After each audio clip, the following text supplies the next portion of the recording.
What's going on, guys? Not a whole lot to talk about after the Gator game.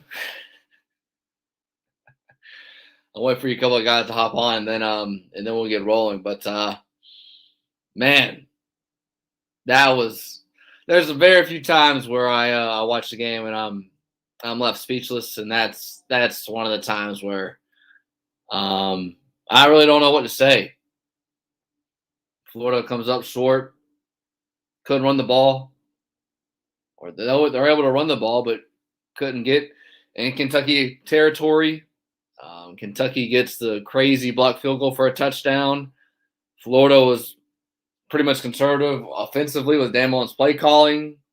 You saw it front and center with they have 3 timeouts before the half and don't use any of them. Damon's post game was really short and sweet. I'll get to that. Yeah, guys, drop your comments I know Gator Nation definitely has a lot to speak of. And guys, this is why you play the games. It was 2 weeks ago after Florida played Alabama. Florida fans were really excited, and they were expected to just cruise all the way and play Georgia in 4 weeks and come in Jacksonville, and that's why you play the games. So we're live at the Voice of College Football on the Gator page and the SEC channel. If you're not able to catch the show, if you want to only catch the beginning of this and want to see it later, this page is always archived on the SEC and the Gator channel at the Voice of College Football for Mark Rogers. And also check out all the other channels. I know Florida State, they got a big emotional victory. I say that sarcastically, but Florida State did over Syracuse. I know Florida State, their channel, put out a lot of content. Kenneth is going on the SEC channel right now still. And Iowa played their game last night in a big victory over Maryland, as I'm still waiting for a couple of you guys to hop on before we roll. But Florida was pretty self-explanatory. You can't have 15 penalties, and you can't turn the ball over when Florida did and expect to come out on top and only score 13 points. That's just inexcusable, especially what Florida is expected to do after what Florida did in their first 4 games. I thought Florida was going to start slow in the first half like they always have. If you look at what they've done in the first half, scoring, Florida landing 14 points, USF 35. Okay, that USF's one of the worst teams, so that's excused. You scored 9 points in the first half against Bama, 17 against Tennessee, and then 10 today against Kentucky. Florida did not score a touchdown in the second half.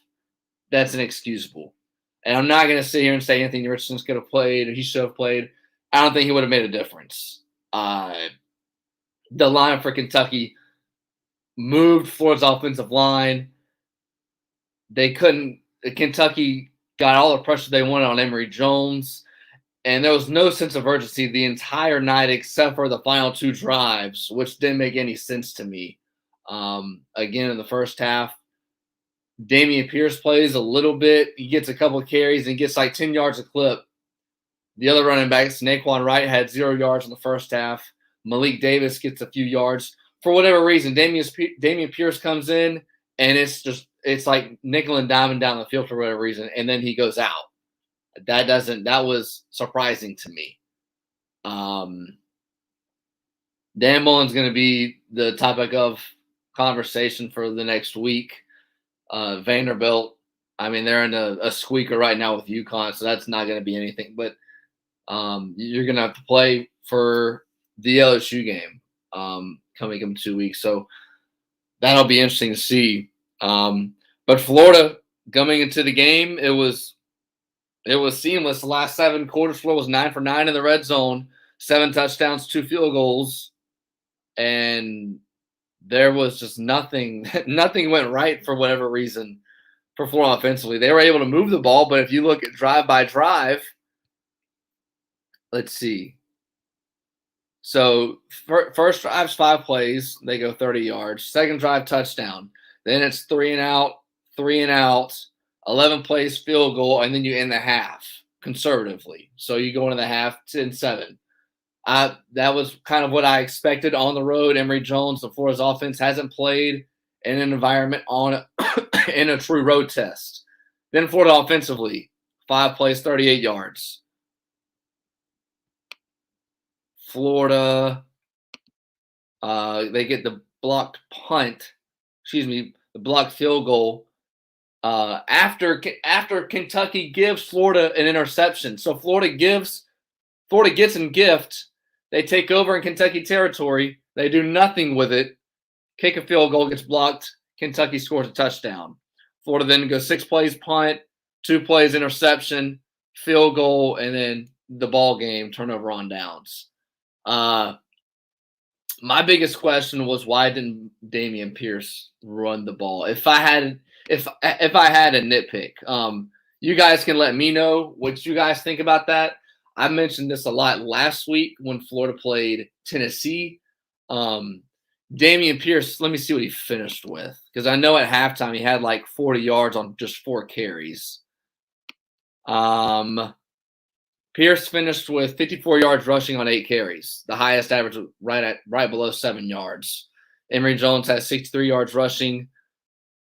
Anthony Richardson had 5 carries for 25. Emory Jones finished with 23 for 31 for 200 yards through the air, a touchdown, and a pick.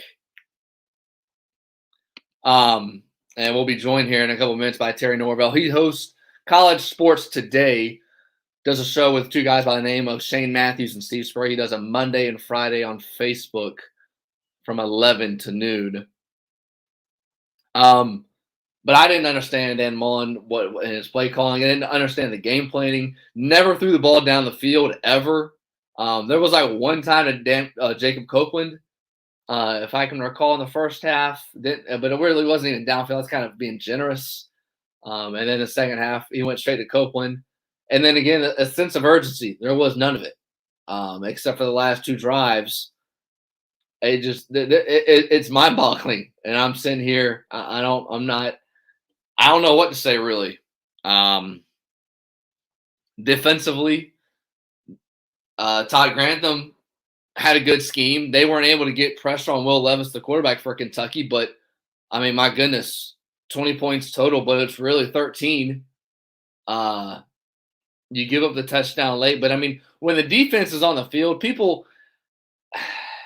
it's hard to explain for people that don't play football. But when a defense is constantly on the field, it's hard to constantly go back out there time and time again in a game like this and constantly bail the offense out. And that's where Florida got to in the second half, especially when they were trailing and they couldn't get anything going. There was no momentum offensively, and it's punt, punt, punt. Or in this case, it was punt, punt, turnover. It just, I don't know. And it's just a shame that everybody wants to talk about Todd Grantham and how bad he was against Alabama. Dan Mullen has a great scheme against Alabama, and then it's the complete opposite against Tennessee. Or excuse me. Crisis can happen unexpectedly to anyone. And against Kentucky tonight. As if you're just joining us, this is the Gators Final Report. I'm Dylan Denmark. I host the podcast On the Mark with Denmark. I graduated from the University of Florida last year with a degree in journalism, and we do this after every Florida football game. This one a bit disappointing, as I'll get to a couple of your guys' comments. Yeah, the referees were definitely suspicious, George. I'm not going to be one person to say it was the ref's fault, but and the Dan Orlowski and the TV boys mentioned this. It was a pass interference that they didn't call for Kentucky that they called for Florida. After that, Mark Stoops apparently went rampant on the referees, and then they didn't call a penalty on Kentucky. I don't care about that. If you want to gripe and complain about that, go ahead. I'm not going to do that, because that's not the reason why Florida lost, and that has no factor to why Kentucky won or Florida lost. Should there have been penalties that should have been called? Sure. I didn't see – well, it was later in the game, late in the fourth quarter, the false start that they called, one of the 8. I didn't see that one, but Florida had 15 penalties. That's horrible. You can't go on the road against any quality team and beat them. And Kentucky's a quality team. Florida had more talent. This goes on them on the coaching staff easily. There's no way that this game should have came down to what it did. First half, okay, every game for Florida has been close in the first half outside of one against South Florida. The second half, no adjustments, no balls thrown downfield. Damien Pierce looked like the best running back, didn't get in at all. Emory Jones didn't have any rhythm. You don't get the ball in your playmakers. And also credit to Kentucky. There was a lot of times where Florida tried to go dink and dunk with screens and try to get outside and go upfield, and Kentucky's speed was just there. But yeah, thanks George for the comment there. Brendan here, yeah, penalties killed us multiple times. Penalties lost us the game. Not using our timeouts before halftime. Yeah, let me give you this guy's stat. I saw this from Nick De La Torre on Twitter, so I'm assuming it's true. 15 penalties for Florida. That is the most penalties for Florida since Florida played Tennessee in 2011, 10 years ago, and Florida won that game 33-23. But, I mean, the whole game, there was 5 false starts and 10 penalties. 10 penalties for Florida with 6 minutes left in the third quarter. That's crazy. And Dan Orlowski, what I meant to say before I switch topics, Dan Orlowski kept talking about the clapping with Emory Jones, and it looked like the clapping was affecting the offensive line. And when you're on the road, everybody talks about the quarterback and the crowd getting in their head. It really doesn't get in their head. If you listen to the interview I had with Shane Matthews 2 weeks ago leading up to the Alabama game, I posted on the Gator page if you care to listen to it. Shane Matthews said the crowd really only affects the offensive line. That's why sometimes you'll see the offensive line holding hands, because that way the guard can see the ball and then the tackle will react to the guard and then they'll go from there. And Emory Jones kept going with the clap the entire time, and that's kind of hard to hear, especially when the center goes. And there was a lot of times where the guard and tackle would move on both sides and the center wouldn't move, or the center wouldn't snap it. I don't know who you want to blame there. Obviously, that would probably have to go under John Hevesy, the offensive line coach. Offensive coach is Billy Gonzalez, Dan Mullen, and maybe a mixture of all of them. But that's just – Dan Mullen's been coaching in the SEC for a decade plus. John Hevesy's been the same. Billy Gonzalez been the same. You would expect that wouldn't be an issue. Offensive line in front. Gino DeLance has been starting for how many games now? Stuart Reese is a 6th-year senior at from Mississippi State. Veteran dudes. That shouldn't be an issue. Understand if it's freshmen, if you're a redshirt freshman, maybe if you're a true sophomore and this is your first true road test, that's inexcusable. Can't have eight false starts, and that's all 100% on you. That's not, the defense, intimidating you. That's not that is part of the crowd, but it's something very fixable that could have been easily fixed. There was twice in particular, Florida had a 3rd and 1, had back-to-back false start penalties, make a 3rd and 11. This was in the first half. And then in the second half, it was 3rd and 3, and then it made a 3rd and 8. That's your playbook goes this big on 3rd and 3, 3rd and 2, because you can run whatever you want, and then it gets this small when it goes 3rd and 8 and plus. That's hard. That's hard for anybody. That's hard for anybody to overcome, coach, player. But again, credit Dan Mullen. Or excuse me, not credit Dan Mullen. Credit Kentucky and Mark Stoops. For whatever reason, Mark Stoops and the Kentucky Wildcats have Dan Mullen's – they're his kryptonite. And it's been a great game the last couple of years somehow, even though Florida has the superior talent, as we now welcome in Terry Norvelle, host of College Sports Today. He does a show Monday and Friday with Shane Matthews and Steve Spurrier. So, Terry, it's pretty easy. Penalties cost Florida. There's very few times, Terry, and you know me. I'm left I'm not left speechless. I was left speechless after this Florida loss. Open floor to you for the Florida Kentucky game. Yeah, you look around at a lot of aspects on the Florida football team. We're winning football. Florida's defense tonight played winning defense. I mean, they played winning defense. I thought Emory Jones played a good game, not great, certainly not terrible. Emory Jones played a solid football game. He threw for over 200. He ran for 60-something.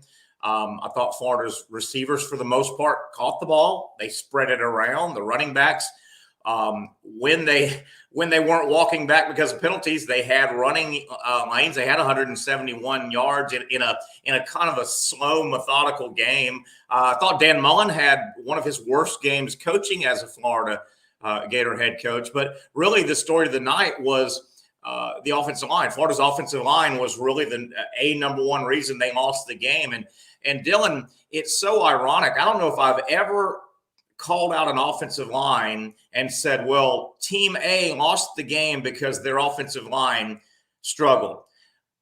Every time I say that, and most people say that, you would think it's because the offensive line physically struggled. They didn't physically struggle tonight. They mentally struggled. My God, the illegal procedure penalties just ground the entire offensive plan to a halt over and over and over again. First true road game. And maybe the offensive line heard some press clippings. And again, they were fine physically tonight. I thought they pass protected well. I thought when they committed to the run, they gave the running backs and quarterbacks some room to run. It was just a mental nightmare. And you could see that it was going to catch up with Florida at some point. It was so hard. Florida is not a huge, big play team. So when they go to score on a scoring drive, they've generally got to string 8, 9, 10 plays together. Well, my God, with all those penalties, it's hard to string 8, 9, 10, 11, 12 plays if you're not getting a big chunk yard. It was a mystery that Florida's offensive line played that bad mentally. What was the most shocking thing to me was you have these guys that are up front that are veterans. Stuart Reese, DeLance has played a lot of games. Yeah. Ethan White, you have, and Dan Mullen's coached in the SEC for a decade plus, along with his staff. I'm kind of baffled that, you would make an adjustment. You would say, going into the week, okay, guys, we're going to on the road. That I can't even explain. Yeah. You would, you see times where offensive lines hold hands, so the tackle can see the guard, so then the guard moves, so then the tackle knows he can move. Like, that's just something that's very fixable. I mean, Terry, if Florida cut back half of their false starts, there was one time where Florida had 3rd and 1, back-to-back false starts in the first half, goes 3rd and 11. It's unbelievable. The playbook goes, you could run this thick of plays to this, and then the second half, it's 3rd and 3 to 3rd and 8.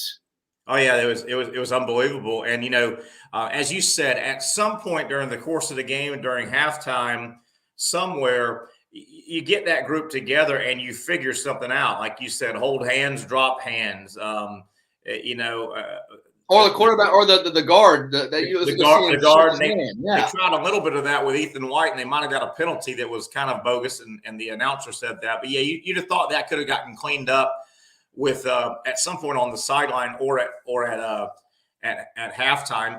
Emory threw that one interception, but to me, when he threw that interception down the seam, I could almost see a thought bubble in his head. He was trying to make a play because, I think Emory was looking up and he was looking at his offense and his offensive line in particular. And I think he was saying what I just said a moment ago, man, I got to try some chunk plays. I don't think we can go 10 and not have a penalty. It's going to set us back 10, 11, 12 plays. I don't know what your thought was. I thought Emory played. He's going to get a lot of blame because people love blaming the starting quarterback when teams lose, and it's a special combination. But I don't know what you thought. I thought Emory played a solid game. Not as good as his last two, but I think that was because his supporting cast didn't support him like the last two.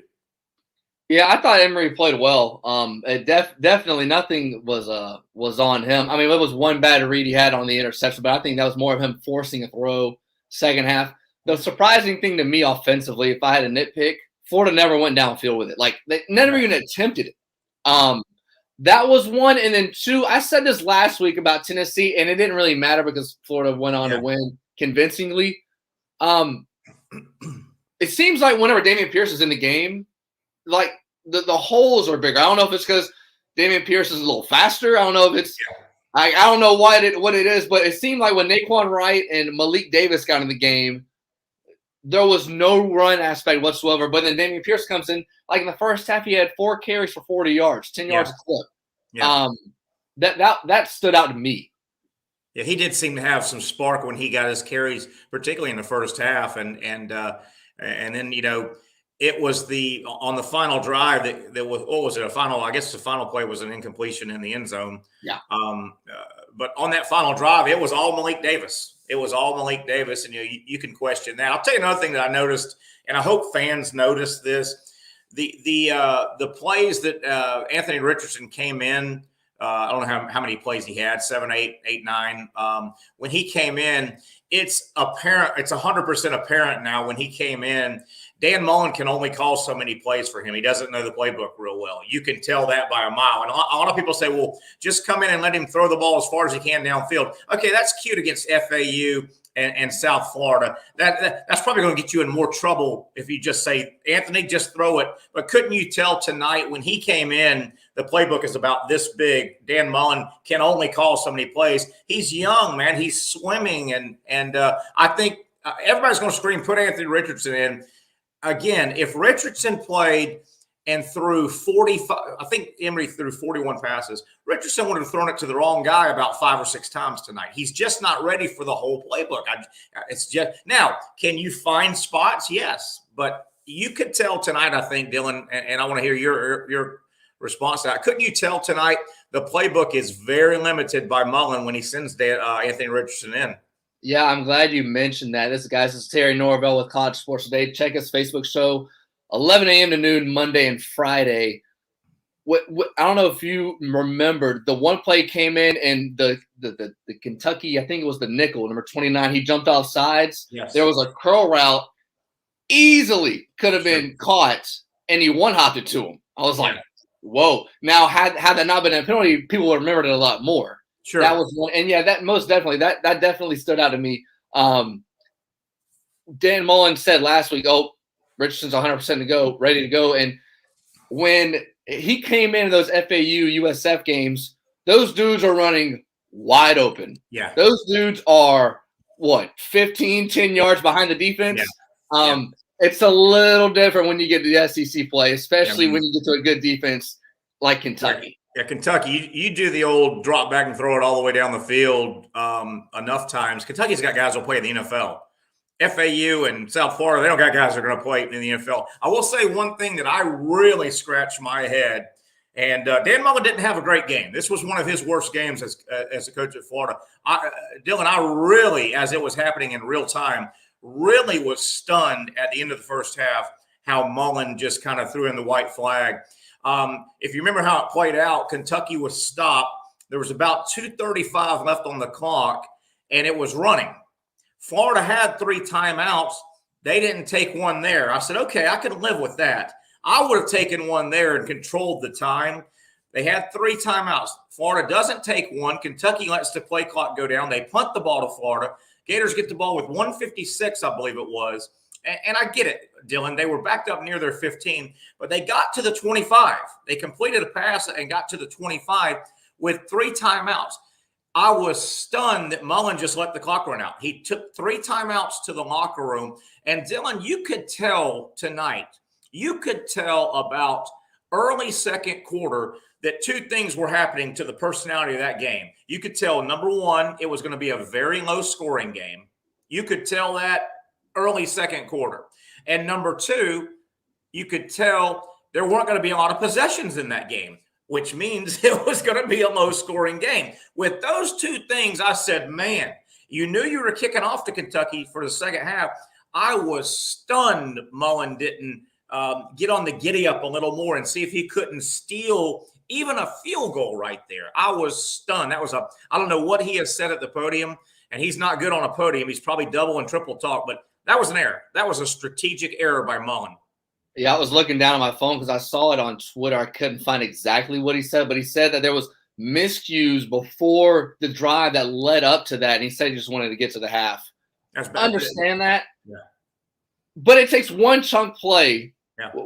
I forget exactly how much they had. They had a little over a minute. It takes one chunk play for you to get in midfield, and then you can just muster a run, kick a field goal. You get momentum because Kentucky got the ball to start the second half. Yep. And also, too, you mentioned Dan Mullen at the presser. I think it was a couple of people I saw on Twitter that are in that Dan Mullen presser. They said, yeah, he was pretty quick, and the PR team got him in and out of there. So we'll see. It was quick today, but we'll see what he says Monday. All the people that aren't able to get a question in. And then now we do this because this is what we do. What's the overview? What's going forward? I mean, right now, I'll tell you one thing, Florida, I know the sky's always falling down an hour or two after a loss, but Florida right now, with what they have left, I mean, they're staring at 4 or 5 losses on the season. I mean, if Florida thinks they had trouble with crowd noise tonight in Lexington, let me tell you something. If LSU hangs on and wins, if LSU wins tonight, okay, if LSU beats Auburn, LSU plays Kentucky, if LSU wins the next 2 weeks, Florida will roll into Baton Rouge. LSU will be 5-1 at that point, probably ranked about 10th in the country. That'll be a night game. You think you had trouble in Lexington? Well, good luck in a couple weeks at LSU. You saw Georgia. Georgia today looked like one of the best teams in the country by far. I tell you one thing, it's easy to say the sky's falling down, but man, this thing could get away from Florida in the loss column, and they could have 4 or 5 before the year's over. Yeah, I was laughing because that LSU game, Florida LSU's never at noon in Baton Rouge. That game's either at 3:30 CBS or ESPN will somehow find a way to get it at night when the lights are on. Yeah. And all those Louisiana Cajun fans are not drinking nothing but Crown and bourbon all day. And I know there's 30,000 more fans on top of what Kentucky is too. Oh, absolutely. And I know LSU's in a pretty good battle right now with Auburn. LSU's getting better every week. LSU's got talent. They're getting better every week. Max Johnson right now, I mean, if he finishes off tonight, I looked a minute ago, he had 235 yards and a couple touchdowns. Max Johnson, if he has another 350-yard game and 2 more touchdowns, he's quietly putting his name on the Heisman list. I don't know if you realize he came in tonight with 15 touchdowns. Hell, Boutte had 8 touchdown receptions, and he got another one tonight. Max Johnson's that guy for LSU that every time I watch him play, the lefty for LSU, I look up at the end of the game, and he's got 310 yards passing and 4 touchdowns, and I never saw any of it. I'm like, where did it come from? And you never get a hand on him. LSU's got talent. Remember, LSU, if they win the next 2 games, they're going to be in a prime position about 5-1, welcoming Florida. People wrote LSU off because of their season opener. They lost to UCLA. Remember everything that happened, okay? There was a nasty hurricane that came right through their area. They had friends and family. They had to displace and go to Houston for a week. Then they had to get on a plane and fly 2,500 miles to Los Angeles, and they got beat. UCLA was laying for those guys, right? And UCLA's not that bad of a football team. UCLA lost a game to Fresno State. Everybody said, oh, there's UCLA. Fresno State's ranked, okay? A lot of things worked against LSU that first game. They've regrouped. They've got talent. I'm telling you, man, Florida, that's a tough loss tonight because, Florida's 3-2. Dylan? Florida's 4th in the East. 4th in the East. 4th in the East, 3-2. That sounds. Hey, let me tell you this. There's 130 teams playing Division I football. There's a lot of 3-2 teams. They're just one of a million 3-2 teams right now, and they're scuffling a little bit. Terry, last thing for me, and I'll let you go, guys. It's Terry Norvelle, host of College Sports Today. Catch his Facebook show Monday and Friday with Shane Matthews and Steve Spurrier, a couple guys you probably know. Monday and Friday, 11 to noon. By the way, Shane was on the call tonight, the radio call. Lee McGriff did not make the trip. And oh man, you don't want to miss his podcast. Caught up with Matthews in the morning on Monday. And way to go, Shane. Way to go bring back a loss from Lexington. But anyway, that's a side note. Go ahead. You told me 2 weeks ago when Florida fans, after this is the last question for me, and I'll let you go. I know you're trying to get back to watching football. After the Alabama game, Florida fans were like, "Woo! We're gonna see Georgia, and boy, we played Alabama. We're gonna be right there." And you said, Yeah. You told me on the phone. You said, Always. "There's a lot of football to be played. You're gonna have to slow down." And you Yep. saw today, Oregon loses. They chalk one up to Stanford. Florida loses on the road to Kentucky. And there is a lot of football to be played. Yeah, there really is. You see all this gray, you see all these wrinkles. That means I've seen a lot of college football seasons, and I learned a long time ago, man. Gator Nation was saying, man, I can't – a healthy Anthony Richardson in Atlanta. I'm like, no, boys, there's a lot of meat on the bone before you get to Atlanta, a lot. And I can remember that same week, right after Alabama, people were talking about, well, what are you talking about? I said, number one, Kentucky's going to be tough. I told people, and they were going, why do you say that? I said, let me tell you something. If Florida gets out of Kentucky, take a 1-point win and run out of Lexington. What are you talking about? I said, dude, just listen to me. I said, LSU's got ball players. Even if they didn't put it together, Orgeron and LSU, they're just wacky enough. They're going to beat somebody. Like last year with 54 people that came to Gainesville and they beat Florida. A lot of meat on the bone. Hell, there's still a lot of meat on the bone for Georgia to get to Atlanta undefeated. I'm telling you, college. That's the frustrating thing for your team like tonight, and that's the beautiful thing for college football. Yeah, talking about college football, I mean, if there's ever a year for a Pac-12 team to get in, I know Oregon took a bad loss. Yeah. But also a two-loss team, this is probably definitely going to be the year for it to happen. So yeah, definitely. I'll tell you another thing. This year is the start. You know, I've coined the phrase portal parity. We're seeing portal parity now, and it's good for college football. You now look around. This is the first year. You have to expand the playoff from 4 to 8 to 12, hopefully 12, because Dylan, with the parity now that the portal has brought to that middle core of about 40 teams, Kentucky's right in the middle. That middle core of the 130 teams, that middle core now, they can beat you on a given day if you're one of the big boys. The problem is if they don't expand the playoff, there will be too many 10-2 and 9-3 deserving teams. There's going to be some good 10-2 teams from now on. There's going to be a couple of 9-3 teams that have lost to really good teams. You go, they need to get in the playoff. They just lost to the number 1, the number 4, and the number 5 team. They've got to expand because, boy, the portal has made that middle group of teams really dangerous. They can really beat the top boys now. Terry, tell the guys how where to catch your show and what you guys will be talking about Monday. Yeah, I don't know. Well, I'll create something to talk about with Steve Spurrier. We do a show. It's called College Sports Today. Follow it on Facebook. Like it on Facebook, YouTube. It's on all the leading podcast platforms as well. College Sports Today with me, Terry Norvelle, and Coach Steve Spurrier. Shane Matthews joins us as well. 11 a.m. on Mondays and Fridays. Please follow it and comment with us. And, Coach Spurrier will have a few things to say. I'll tell you that. Yeah, I can only imagine. Terry, thanks for the time. The LSU second half just got started, so I know you want to catch that. I'll get out of your hair, man. Thank you, buddy. See you. Take care. That was Terry Norvelle, the man who got me started in the media business. I'm going to catch up with all you guys' comments as man, a lot of info right there. A lot of head scratchers tonight. From Florida today. My goodness. I don't know. Drop your guys' comments as I'll get to those. Dan Mullen had a short press conference. I'll read a couple of his quotes. But let me take one moment and grab my laptop charger because I was a dummy and it's about to go dead.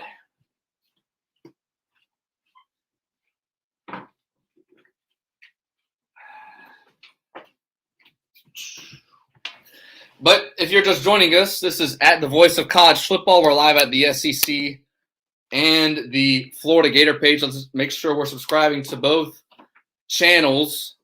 As I am your host, Dylan Denmark. We do this after every single Florida Gator football game. All right, now we're all squared away. But tonight was crazy. I didn't understand it, a lot of stuff. And there's very few times where I'm left speechless. It didn't seem like Florida had much of a game plan offensively. Defensively, Todd Grantham coached his rear end off. I mean, good Lord. I think Kentucky started third down, 0 for 6. What was the final stat that they had? Randolph. Let me look it up on my phone. Kentucky, I know they started 0 for 6. I think they might have gotten 1 third down the entire game, maybe 2.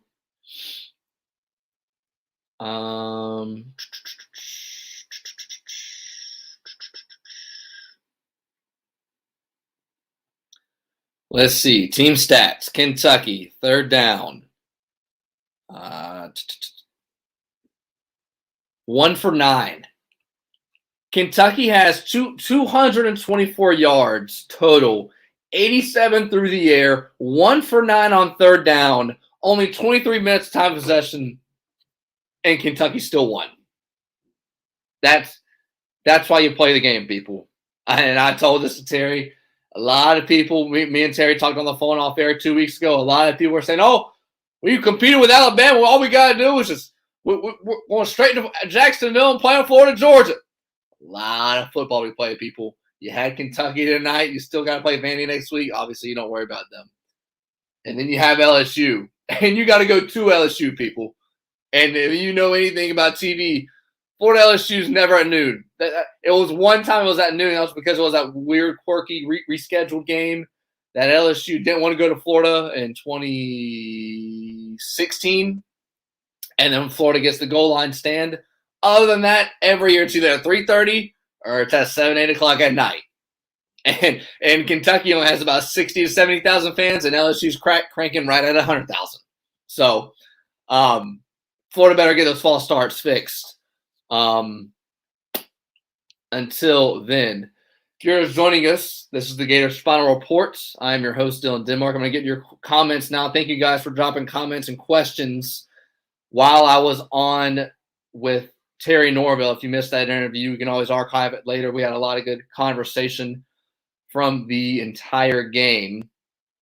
Yeah, Kyle, that was one of the biggest questions we had. No use of timeouts. I understand being conservative and getting to the half, but in a game like this, especially when you're on the road, it just takes one chunk play to get it going. And if you get, because Florida was at their own 25, I think, because they weren't inside their own 10. If you get one chunk play down the seam, call a timeout, and that Florida had 3 now, just under 2 minutes left. If you get one chunk play, all you got to do is run the ball a couple of times, what Florida's able to do, and then you're in field goal range. You had a 10-7 lead. That's then 13-7, and it changes a little bit of momentum. Also, Kentucky got the ball to start the second half. I didn't understand that. I understand Danny Mullen went to the presser and said I can't remember exactly what he said, but he just said there was a lot of miscues on the drives before, and they just wanted to get to the half. Understand that, but when points are at a premium, you got to do whatever you can.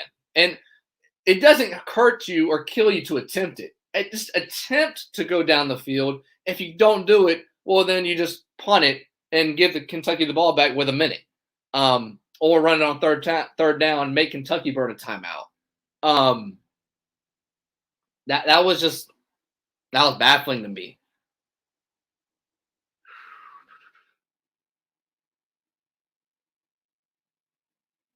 Hillbilly, skeptic, lack of preparation. I think if Florida minimized the penalties, I don't think they would have been in the situation and they were in today. Again, Florida had, what was it, a total 15 penalties, 14 penalties. That's the most they've had since they played Tennessee in 2011 at 115 yards. When false starts, if you missed our conversation with Terry Norvelle that I had moments ago, oftentimes you'll see offensive line hold hands, or you'll see the guard with his hands on his thighs, and then you'll see him give the signal to the center. And Emory Jones was clapping a lot. And when you clap, the center goes off the clap and then the line move. Well, there was a lot of times where a whole line would move, but then the center wouldn't.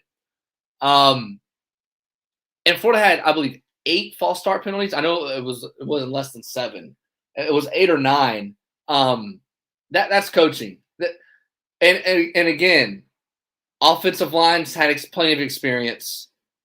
The coaching staffs had a decade plus in the SEC, and Kentucky's not. I mean, they're allowed, but it's Dan Mullen's at Mississippi State. He's been at LSU every other year. Been at Alabama. Been at Ole Miss. Been at A&M. Those crowds are 100,000 people. That was shocking to me. That you don't adjust. But yeah, and to go further into that, there was one time it was 3rd and 1, back-to-back false starts, making 3rd and 11. So you can run whatever you want on 3rd and 1, and then it's 3rd and 11, obvious passing situation. You can only run a couple pass concepts out of that if you want to get the first down. I think on one of those times Florida just ran it to then punt. And then the next time, I think Richardson was in 3rd and 3, and then it goes 3rd and 8. That's inexcusable. That's some players. If it gets that bad, that's on coaching. That's Dan Mullen. That's John Hevesy. I don't know who to blame exactly, but that's somebody. Okay, I don't agree with this one, Keith. Dan Mullen and Emory Jones lost that game if you want to add the defensive secondary. Florida had one bad play at the defense in the secondary. If Florida's defense gives up 13 points, again, they didn't give up 20. They gave up 13. If you want to say that the open field tackling was an issue, it was. Go ahead. I forget the guy that scored the long touchdown. That was one missed tackle. The safety. The names are skipping my mind right now. It's late. It's 11:30, past my bedtime. The safety makes a bad angle, and then the guy scores a touchdown for Kentucky, the first drive to score their first touchdown. Defense wasn't an issue. Kentucky had 1 third down conversion, only had 22 yards total, 80 through the air. Defense wasn't the issue. I think Dan Mullen was the reason why Florida lost this game. It's probably Florida's worst loss under Dan Mullen. It's because it meant something. I'm trying to think of – there was a bad loss when Florida lost to Missouri. This was after Florida lost to Georgia. I think this was Florida's first season. But that game didn't mean anything because Florida had already lost to Kentucky and Georgia, if I believe, in that 2018 season.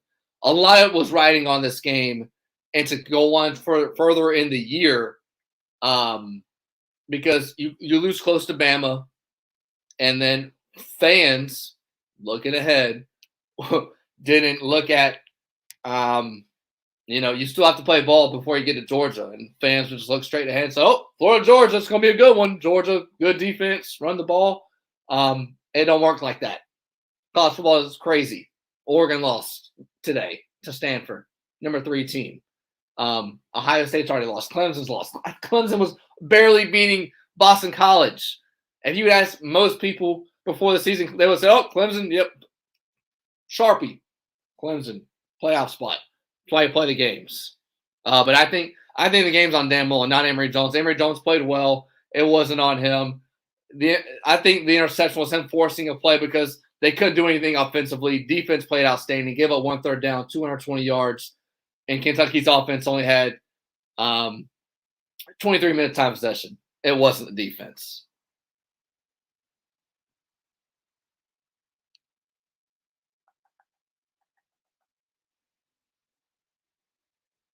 Yeah, I believe this one, Keith, to follow up with your other comment. It came down and Kentucky was a better team tonight, and they were. They made the plays when they needed to.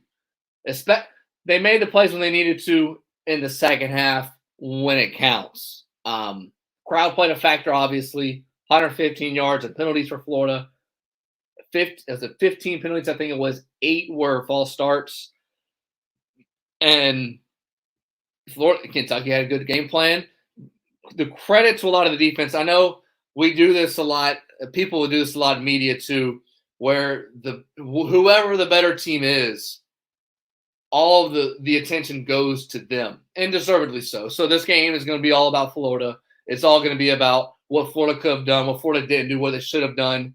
But Kentucky also had a good game plan. Kentucky, let me look at the drives they had exactly. They got stops when they needed to. They got an interception. Kentucky throws an interception. Florida takes over at the 43-yard line in Kentucky territory. They block the field goal, run it back. That's coaching. Kentucky in the second half, turnover on downs. Florida gets they get an interception from Florida, follows up with a touchdown, 30-yard drive. They held Florida to field goals and a turnover on downs in the last two drives when Florida was exceptionally great from the second quarter on in the red zone. Florida was, what was the stat I had? 9 for 9 in the red zone, 7 touchdowns, 2 field goals. And then they get to tonight, Florida gets 2 red zone trips, field goal when they needed a touchdown that second to last drive. So you can kick a field goal to tie it on the last drive. So you kick the field goal, the last drive, you're forced to score a touchdown. They go for the end zone, 4th and goal, obviously incomplete.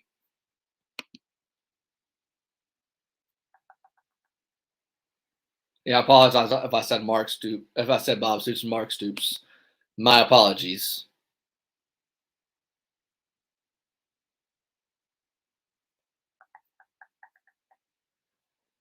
Again, thank you guys for joining us today. As this is at the Voice of College Football on his SEC and the Florida Gator channel. Make sure we're subscribing, hitting the bell, and hitting that like button for all the content you need. I'm Dylan Denmark. I graduated from the University of Florida last year.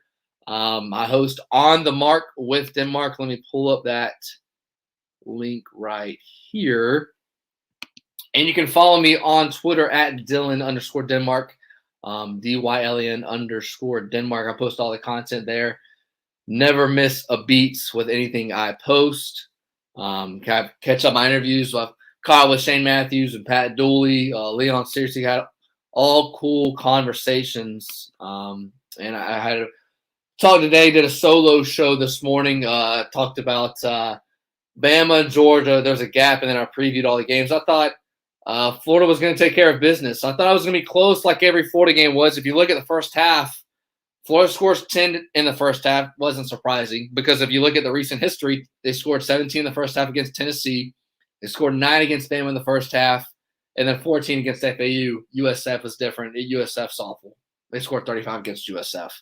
But Florida is one of those teams where they grind it out. You run the ball a lot, and then Florida just mows you down. But Florida wasn't really able to do that today for whatever reason. I don't know what the game plan was. Penalties played a huge issue. Again, you had 3rd and short, and then it makes it 3rd and long. So you can run whatever you want on those 3rd and shorts, and then you can do – and then it gets 3rd and long, and you have to throw the ball, which is not what you want.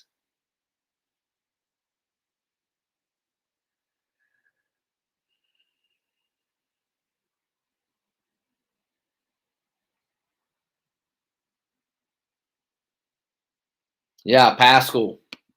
Pascal had an exceptional game. Jerry checking in.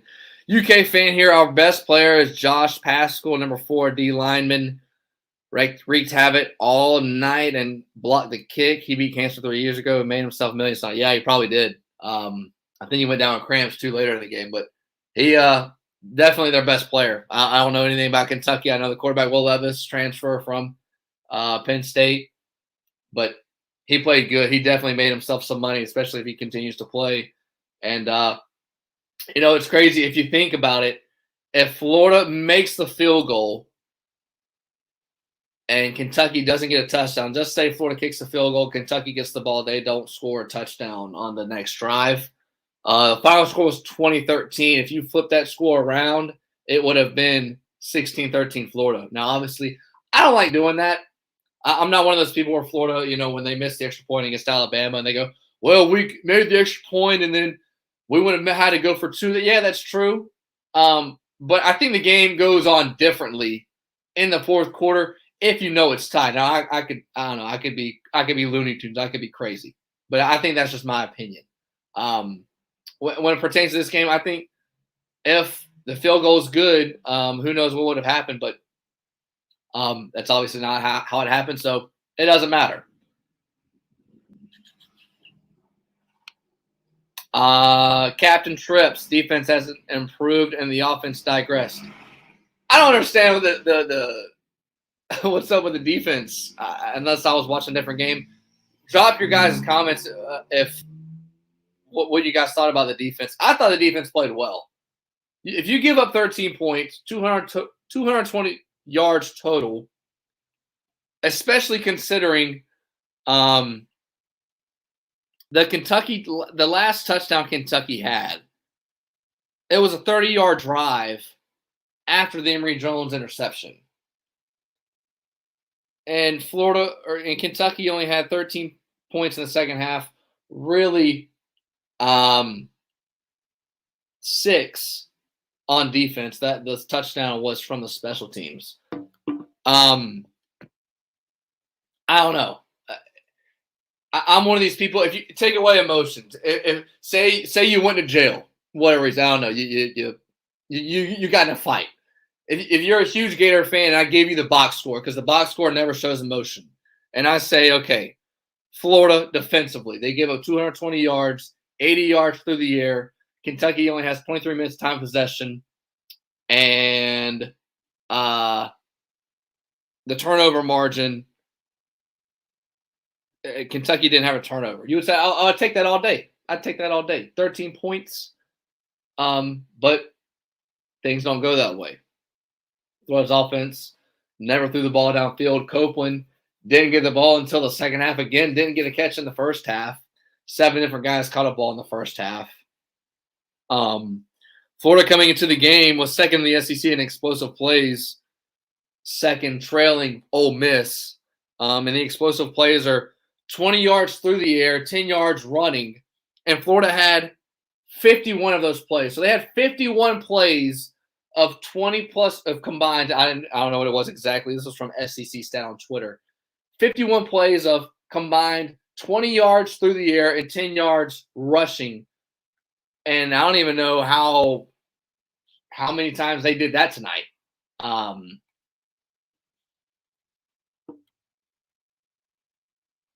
Emory Jones ran for 63 yards, averaged 4 yards a carry, or really 4.8. Damien Pierce, if you're just joining us, that was one of my biggest questions. The penalties, obviously, that's obvious. That was a fiasco. But repeatedly,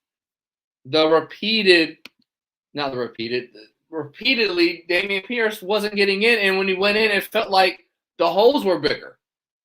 That he ran the ball better for whatever reason.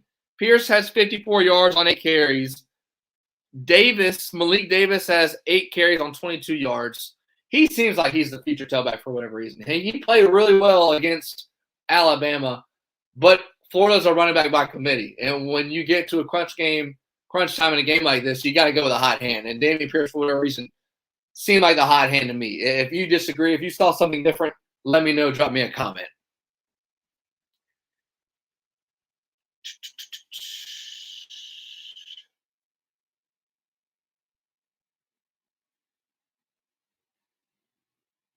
Yeah.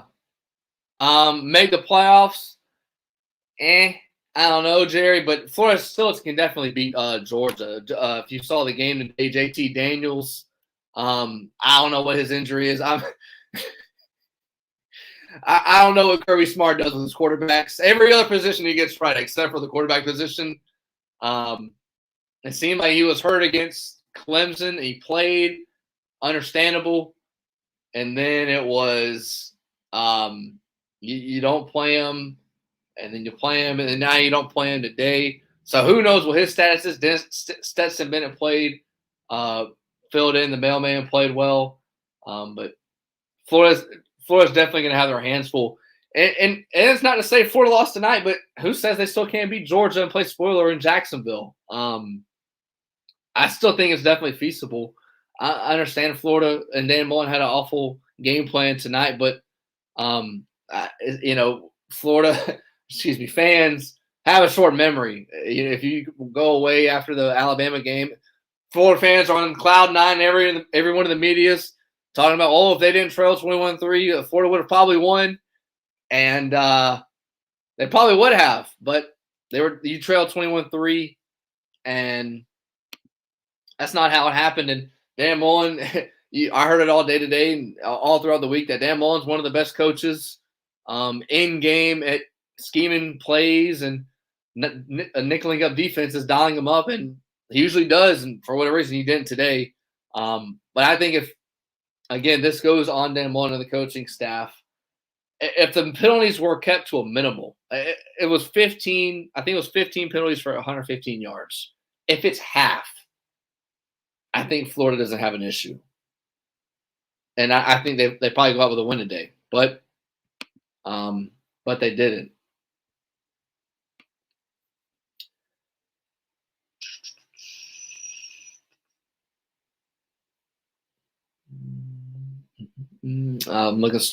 Still looking through your guys' comments. I'm still catching up as we caught with Terry Norvelle. He hosts College Sports Today earlier. If you missed that interview, we talked mostly about the Florida-Kentucky game. Really good conversation we had. Oh my goodness, I can't talk right now.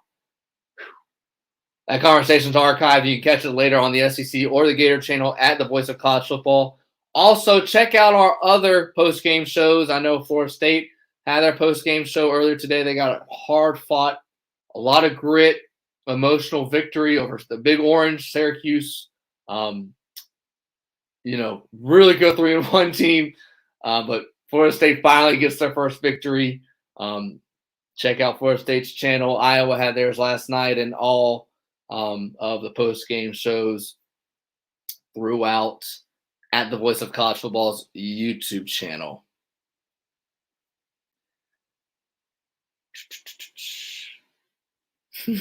Yeah, Surfer Boy. Florida got shook by 50K in Lexington. Yeah, and it doesn't get prettier as you go on the road. And that's the thing to me. If you're just joining us, I'm Dylan Denmark, host of the Gators Final Report. Dan Mullen's been in the SEC for a decade plus. The coaching staff's been in the SEC for a decade plus. You have Gene DeLance. You have Stuart Reese. You have Ethan White. You have all these guys that have played games. I understand COVID year was last year and there was no crowd. The crowd wasn't a factor. But 2019, Florida goes on the road to LSU and plays a big factor. Dan Mullen's played at Alabama, at Auburn, at LSU, at Ole Miss, at A&M, and you rotate with an East opponent. It doesn't make sense to me how Florida has 8 false starts, and it was all because of the miscommunication.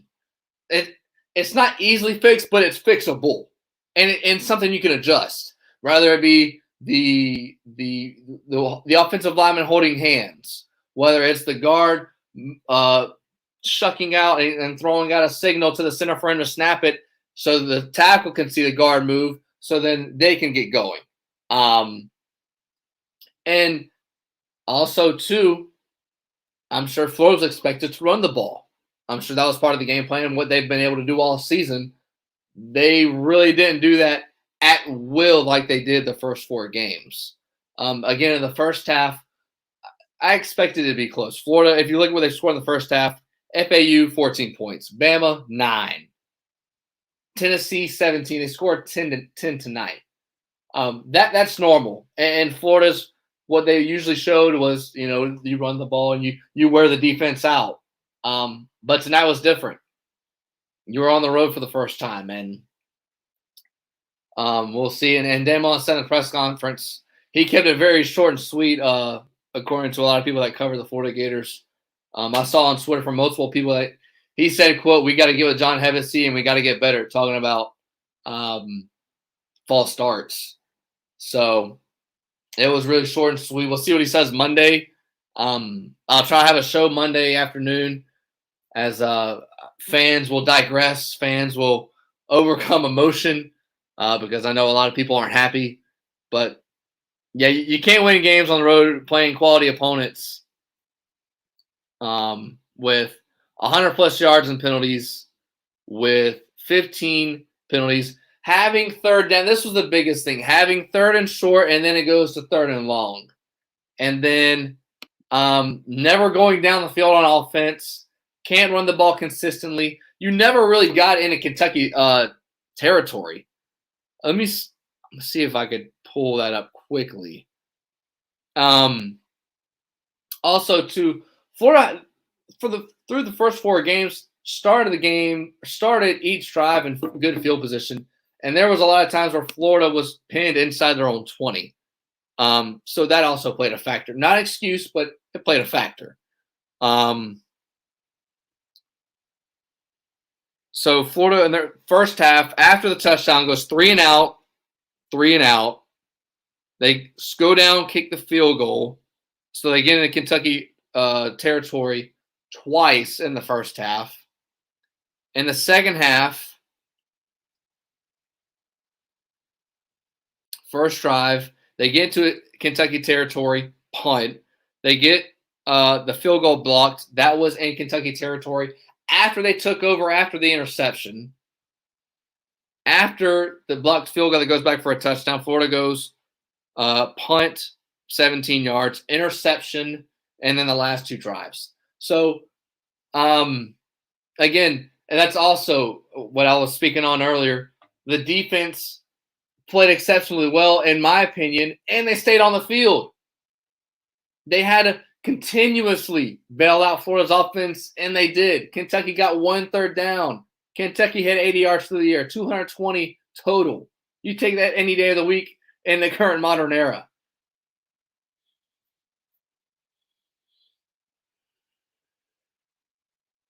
Yeah, I've seen this a lot. Defensive. Sorry if I misspelled your name. Mullen falls short. He should be an OC. I think you're speaking a little bit in the moment too much. Yes, this is a bad loss. He shouldn't have, but I'm not willing to go that far yet. Now, I mean, happiness is all based on expectation. Maybe I expected Georgia to win the East, and I expected Florida to go 9-3. Vegas had the win total preseason 9. I thought Florida was going to win 9. I thought they would lose to Georgia, lose to Alabama, and lose to LSU. That was what I thought. Obviously, I didn't expect them to lose tonight, but maybe they lose today, beat LSU. I don't know. Who knows? So I'm not going to go completely emotional and go, oh, Dan Mullen's an OC. He needs to not be a head coach, because I've never thought about that before, and that's not going to change for me overnight. Now, if it continues to happen, obviously, but I'm not willing to go there just yet. Yeah, this is an excellent point, Davidson. Not the penalties, but when the penalties occurred. That is very true. Third and short, third and long. I've covered that extensively. Also, late in the game, what was it? There was 2 false starts on that final drive. If I can find it. Yeah, 2nd and goal at the 9. There's a false start. Florida, on the 4th and goal, I didn't mention this yet. Florida was saved by the face mask. That was huge. It was 3rd and goal at the 10-yard line. Emory Jones just lost one, throws it out of the back of the end zone. And Florida gets a miracle automatic first down for the personal foul face mask. But yeah, so on the final drive, this is what I meant to get to as I'm scrolling through.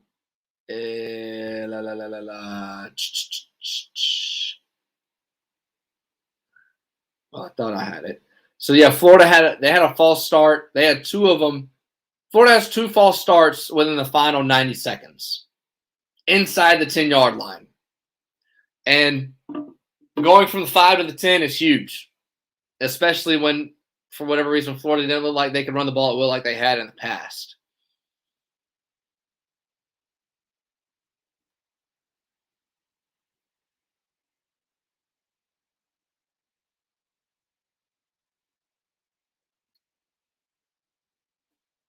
Yeah, if you guys are just joining us, this show is always archived at the SEC and the Florida Gator page. Make sure we're subscribing to the channel and giving a thumbs up on it, giving us a like. I am your host, Dylan Denmark. You can catch my podcast on the Mark with Denmark right there. And give me a follow on Twitter. That's where I post all the content, the easiest way to get a hold of everything I post at Dylan_Denmark. I'm trying to get to you guys' comments as I'm way behind after I caught up with Terry Norvelle. Catch that conversation we had earlier as we talked extensively about the game and the SEC play and what Florida's future looks like going forward.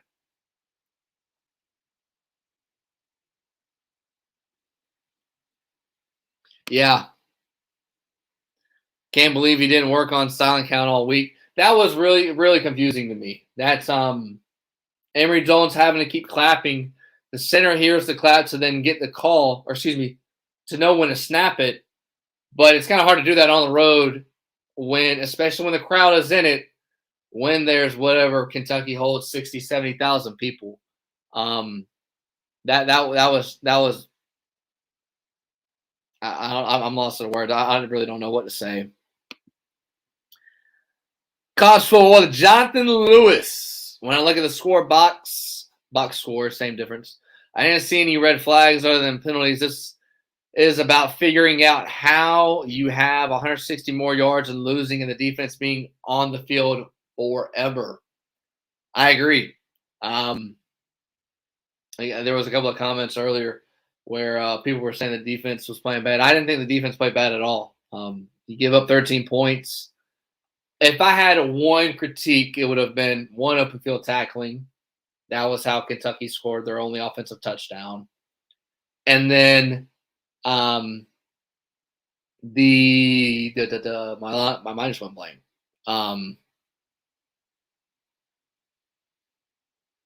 Defensively, yeah. There wasn't much. Oh, getting after the quarterback. Florida had one sack. Zach Carter got that one. I think it was the second half. And Florida, even against Alabama, got after the quarterback a little bit, gave him pressure. They did against Tennessee last week. Played really well up front, and they didn't really play up front. They didn't play as well as I thought they should have. I'll just put it at that. This is a good comment, Jet. Losing Kentucky at home was a bad loss as well. Both streaks against Kentucky gone under Mullen. Yeah, I heard the stat from a caller on another show. You guys probably want to take a deep breath when you hear this.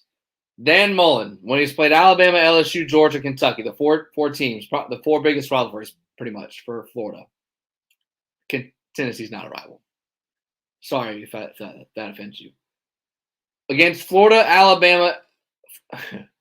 against Alabama, LSU, Georgia, Kentucky. Florida is 4-8 under Dan Mullen. The head ball coach, Steve Spurrier and Urban Meyer, against those same four teams were 56-12. Now, I will say this. LSU had that crazy year 2019. LSU last year was inexcusable. Kentucky tonight was inexcusable. Georgia should have beaten Florida when they should have in the first 2 years under Dan Mullen. And Florida got Georgia last year. So I'm not really looking too much into that stat, but I thought that was interesting. 4-8 against those teams. And Florida was a 7.5-point favorite and ended up losing by 7.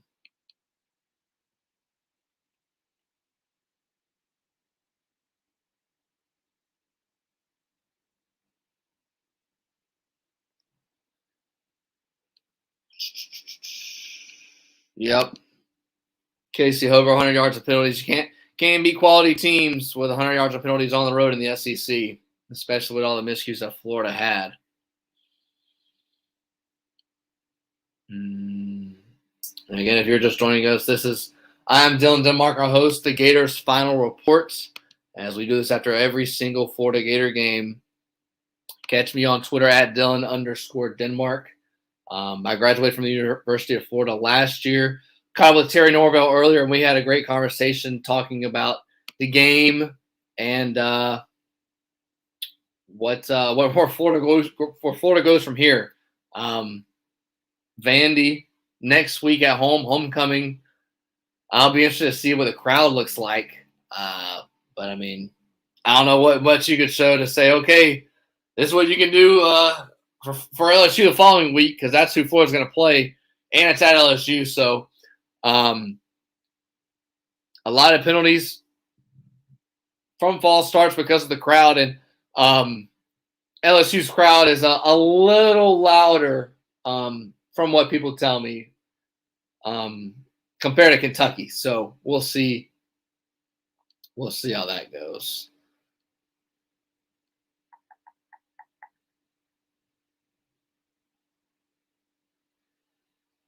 Yeah, I am looking at the chat window. Sorry if I haven't gotten to it.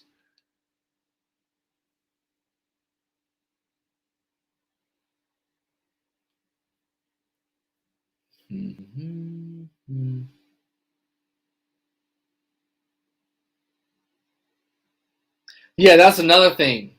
Thanks, Dylan, for dropping this comment and donating $5.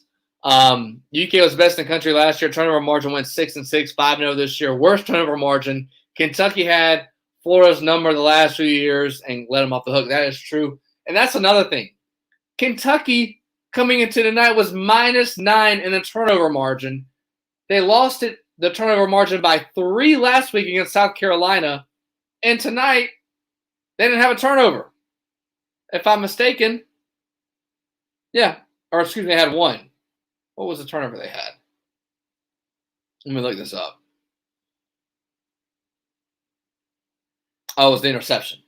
The interception. But then it didn't mean anything because then Florida mustered out nothing, kicked the field goal, was blocked, and then Kentucky ran it for a touchdown. That's crazy. That was wild to me. I thought that was going to be one of Florida's keys to success. Turn the ball over, run the ball, keep Kentucky's defense on the field, wear them out, take the crowd out of it, and get the hell out of there. And they didn't. Skyler, he asked, why did we let time before scoring at the half? That was a big question that me and Terry talked about too in the conversation.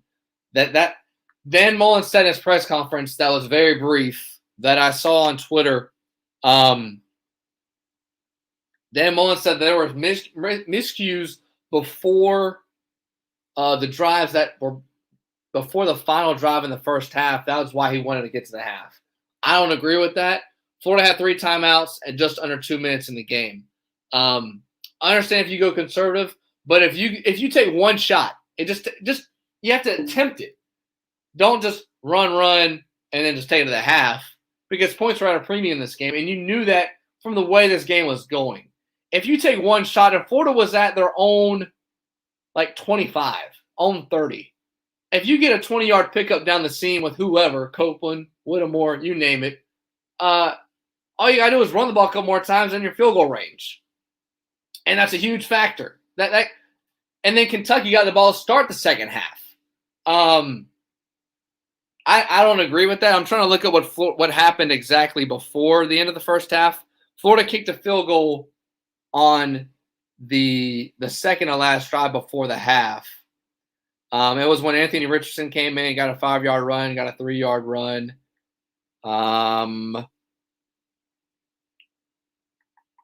It was 3rd and 10. Emory Jones ran for 6 yards at the Kentucky 34-yard line.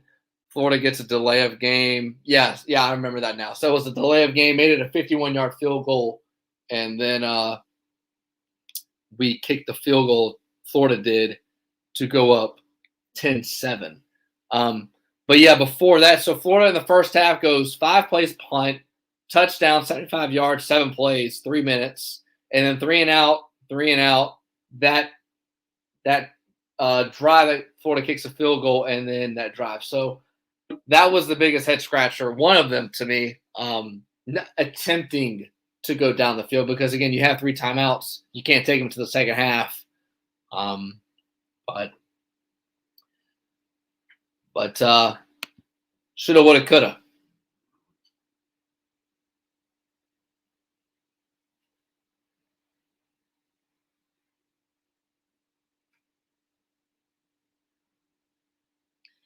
Mitch, what's this crowd about the crowd being loud? I heard every clap on every position. If the O-line couldn't hear it, then we could hear it to buy 5 sets of hearing aids.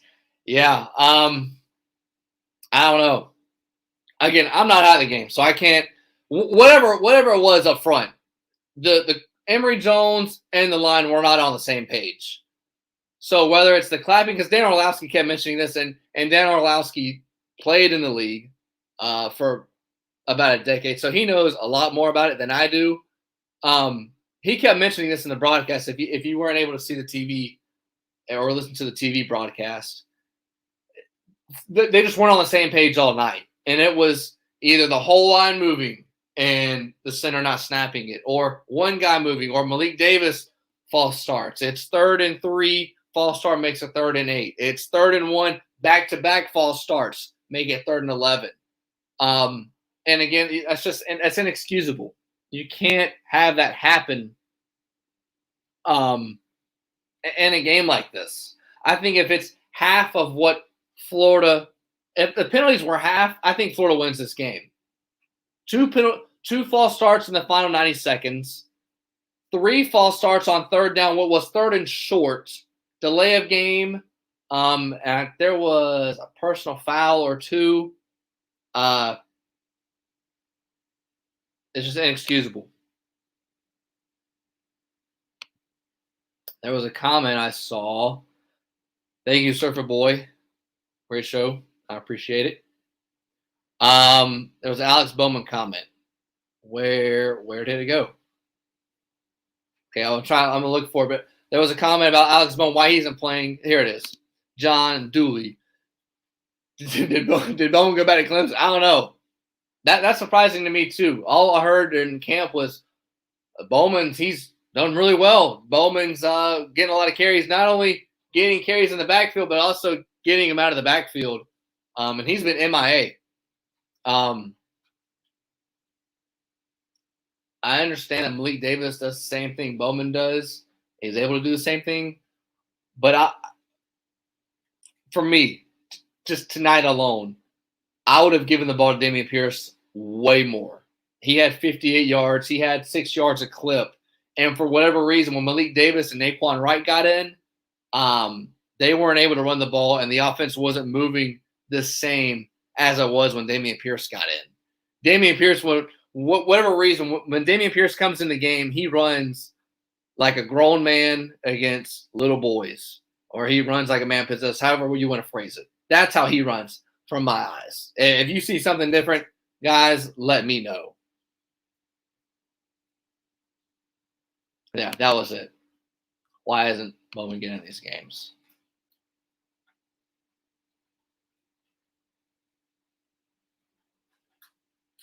Yeah, and that was another thing. It would have made a factor, but Elam was expected to play. Mullins said last week that he was 100%. He wouldn't have been a factor.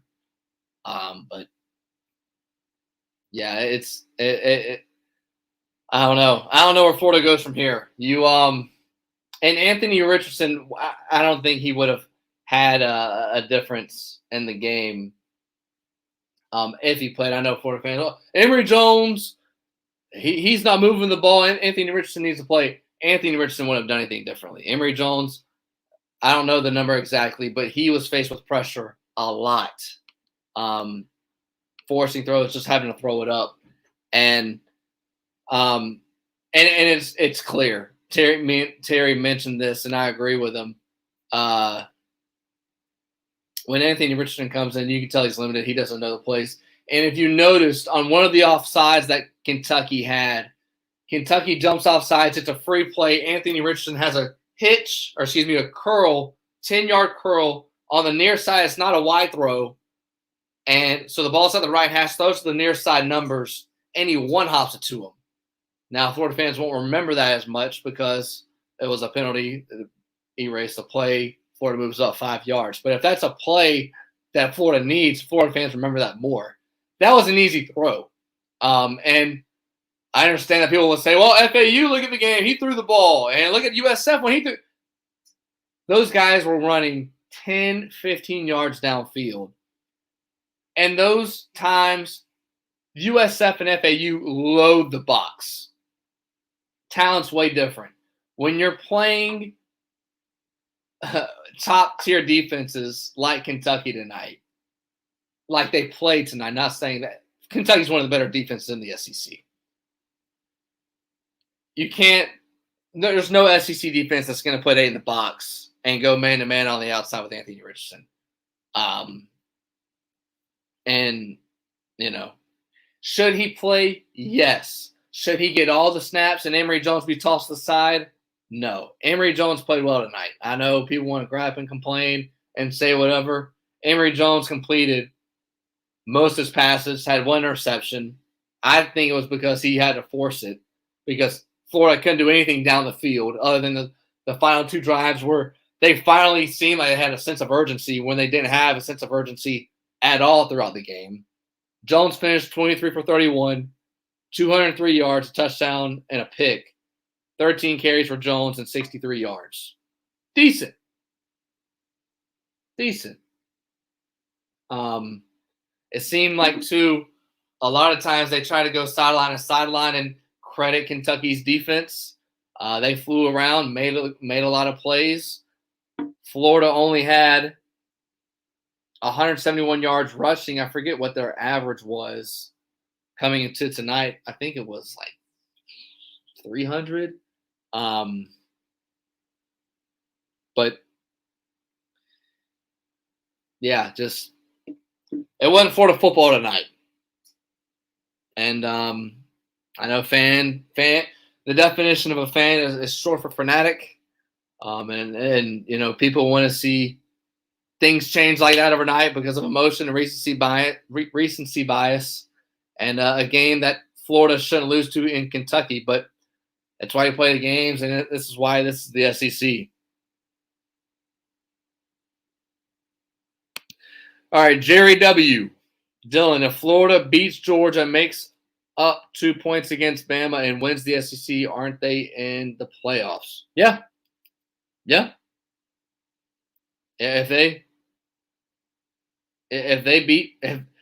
under this situation, if their only loss would have been Kentucky and they win the rest of their games, yeah, they easily get in the playoff. That's no debate.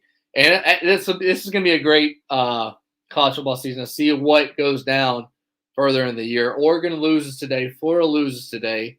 Ohio State has lost.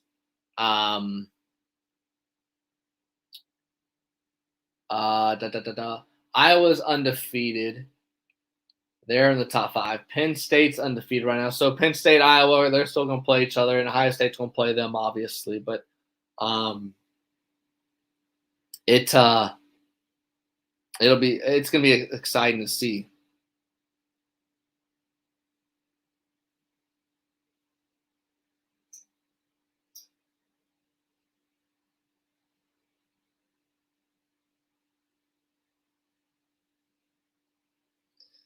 Again, if you're just joining us, this is the Gators Final Report. I'm your host, Dylan Denmark. I do this after every single Florida Gator game. I'd like to thank you guys for watching. As there was a little bit of talk about after the Florida Gator game. Penalties killed Florida. Not going down the field much. Stan Mullen seemed very conservative. Did not use his time. Did not go down the field at all before the half. He mentioned in the press conference he didn't. There were miscues before the drives before, and he just wanted to get to half. I don't agree with that. I thought Florida was going to be a close game in the first half like it was, and then run the ball effectively in the second half and run away with it. It didn't happen that way. Penalties were a huge miscue. But they just could never get anything going. Florida gets an interception. Florida gets the ball in Kentucky territory. They do nothing with it. Kick a field goal, blocked. Kentucky runs it back for a touchdown. Florida to start the fourth quarter. Kentucky, Florida stops Kentucky on 4th down to start the fourth quarter. You think that could swing momentum? That doesn't do anything. This was also another thing. And it didn't matter because Florida was trailing. Stoops called 2 timeouts, and he had 1 timeout for the whole fourth quarter. That could have played a huge factor had Florida been in a tight game. Because if Kentucky, if Florida wants to go up tempo, if there's a delay of game, if whatever scenario, you have one timeout. That's a huge disadvantage that Florida could have used to their leverage. But it didn't matter. So that was also one thing that stood out to me. Most penalties for Florida since 2011 when they played Tennessee in a game that had 150 yards in penalties. No touchdowns for Florida in the second half. They had scored 10 points at the half and only ended up with a field goal. I would have liked to have seen Damien Pierce play more, but that's just me. No explosive plays. Florida was second in the SEC coming into tonight, only behind Ole Miss. Florida had a total of 51 explosive plays, and the explosive plays are 20 yards through the air and 10 plus on the ground. Florida was at the top of the SEC, and I don't think they were close at all. I think Copeland had one on one of those last two drives. I don't think a run went more than 15, if I'm mistaken. Damien Pierce had like a couple 12-yard runs. But I think Florida is what they are. They are what they are. They don't score a lot of points in the first half. They try to field their opponent, and then they try to get away with the second half, and they didn't do that tonight. They scored 10 at the half against Kentucky. They scored 17 at the half against Tennessee, 9 against Bama, and 14 against FAU. So, yeah. I mean, Anthony Richardson, I don't think he should have played more tonight. Again, if the penalties were fixed a little bit, I don't think Florida would have had the mistakes they had. 3rd and 1, you have 2 false starts, make it 3rd and 11. 3rd and 3 goes to 3rd and 8. And if for the people that don't know, when it's 3rd and short, that's what you want. You want to be 3rd and 3 or less, because you can run whatever you want in the playbook. You can run motion man, throw him in the flat. You can run it up the gut, run it outside. You could take a shot downfield. Well, when it's 3rd and 8, and then also the defense too, they have to think a lot. They have to think about, okay, where are my backs at? Where's my tight end? Where should we run man? Should we run cover 2, cover 3? A lot of things go through a defense's mind when it's 3rd and short on what they want to do. Well, when it's 3rd and long, you just go, okay, we'll play back, play behind the sticks, and if they catch the ball like they want to, well, then that's what we want, and that's what happened. So, a lot of questions tonight for Florida, and I'll be definitely intrigued to see what Dan Mullen says in his press conference Monday. Again, if you guys are just now checking us out, this is the Gators Final Report. I am your host, Dylan Denmark. I caught up with Terry Norvelle. He hosts College Sports Today. He does a fantastic job. He's the one that got me in the media business way back when, 4 years ago. He hosts a show with Shane Matthews and Steve Spurrier Monday and Friday from 11 to noon on Facebook. His Facebook show, College Sports Today.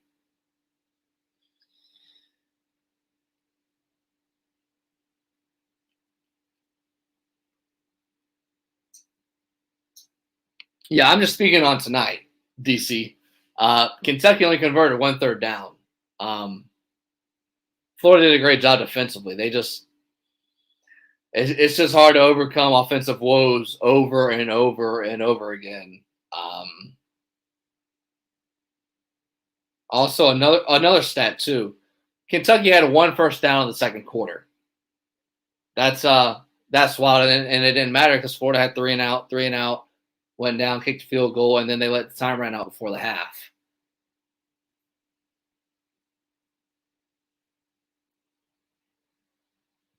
Yeah, thank you, Tim A. Florida was averaging 341 rushing yards coming into tonight.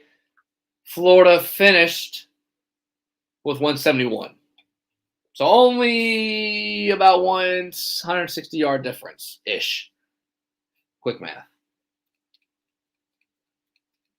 Yeah, I mean, Florida, they are what they are. They don't want to throw the football downfield. They don't want to take risk. They want to run the ball and run it effectively down your throat. That's what they've done the first 4 games, and they couldn't do that tonight.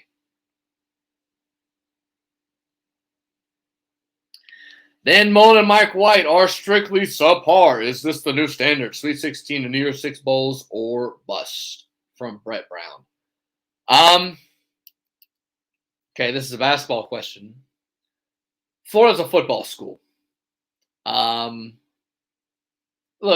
people are overreacting to this. This is just, it was a bad game. That was all it was. Florida loses to Alabama. They competed with them. It was a 2-point loss. Yes, they could have won had this gone right, had that gone right.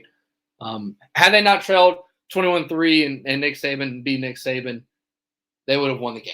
But that's not reality. The standard's still to win the East in the division for the SEC, get to Atlanta, and win the SEC.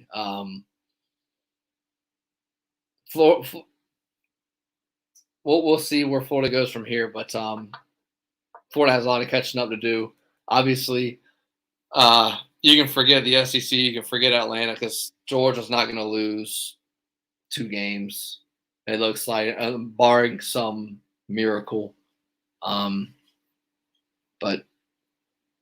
I don't think this is the new standard, Florida, to answer your question, Brett.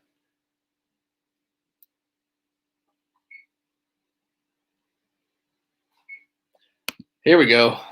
It's time to fire average Dan Mullen. All right. Big Winnie, stop overreacting here. 2 weeks ago, I don't know how you were, but I'm sure we were all raving at Dan Mullen and how great of a game he called.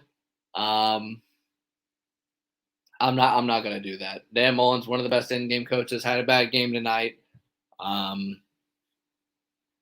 Could he do a better job recruiting? Yes. Could he have a better staff? Sure. But I'm not okay. So let's do this. We have nothing but time on our hands. It's 12:15. Whatever. If you're the athletic director at Florida, and you want to let go of Dan Mullen, who do you go get? Let's do this. Drop your comments. Please drop a comment. If you want to get rid of Dan Mullen, who do you want to go get as a head coach that you think is feasible? Let me know.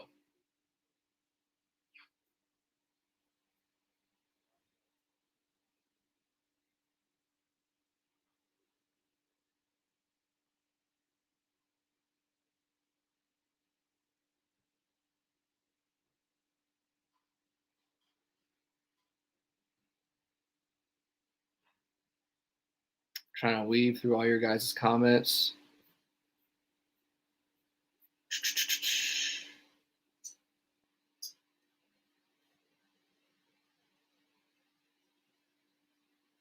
Brent Venables.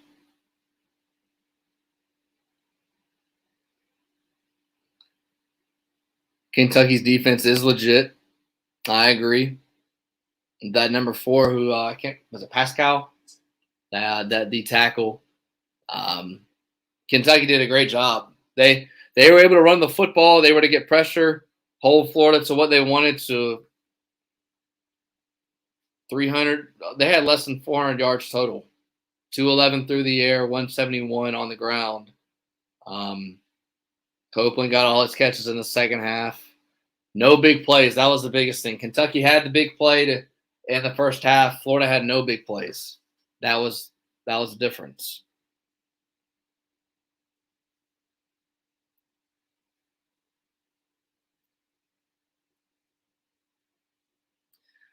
Jet. He asked if he got out coached. Mullen just said that if you have had more yards than Kentucky, he's worthless, amateur clown. He will never be the guy. He's just a child. I'm not gonna go as far as he's a clown. I don't know. I'm one of those people too that I don't care for all the comments and the wearing a costume on Halloween at the press conferences. That's fine if you want to talk, but if you're gonna be able to talk like Dan Mullen wants to do, you're gonna have to. If you want to give it, you also have to take it after a loss. In Florida, apparently the PR team got Dan Mullen in the press conference, got him in and out quick. So don't be both sides. Don't whatever you are in life, and I'm this way with everything. Be consistent. If you're gonna person that's going to talk and clown around, that's cool when things are good. But when things go bad, be the same person. Don't be up here when things are good and then go down when things are bad.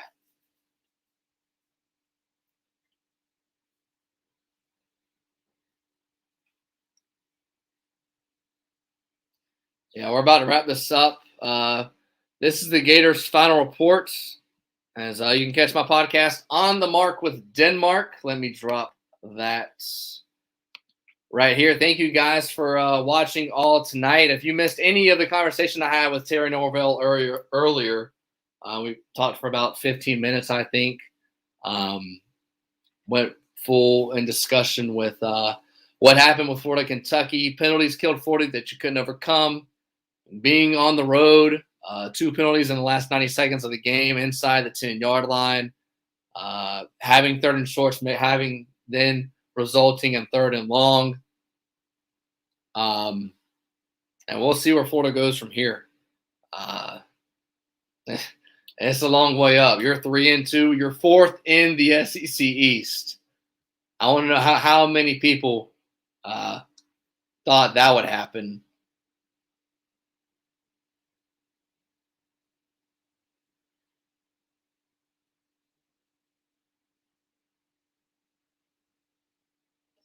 Here's Dylan. He said, I think Charlie Strong was the hire years ago. Y'all missed him. I don't know. I think he was one of those guys where he's a really good coordinator, but not a head coach. You saw what he did at Texas. He didn't seem like he was the guy. And the same thing at South Florida. So I wouldn't go that far. I'd take Spurrier in a heartbeat. He was just coaching the AFL a year ago. He was in first place. Yeah, if I'm sure if Spurrier was in his prime, he'd love to come back. But Steve Spurrier, the guy who does a show with Terry Norvelle, College Sports Today, you can catch the show Monday from 11 to noon on Facebook Live. I'm sure Steve Spurrier will have a thing or two to say as they do the College Sports Today from Spurrier's restaurant. Spurrier's Gridiron Grill. But I think it'll do it. Thank you guys for joining me tonight. It was a late night. Sorry for the delay. I had a little bit of confusion, but we still got the show at the Voice of College Football. Make sure you guys are checking all of our post-game shows, not only on the SEC and the Gator channel, but also FSU, Iowa, Georgia. FSU had an emotional victory, a lot of grit to beat that Syracuse team for their first victory. They, I say that sarcastically, but FSU gets their win. Check out all the shows. Thank you guys for dropping your comments. I look forward to doing it next Saturday. Florida plays Vanderbilt. That'll be a noon kick.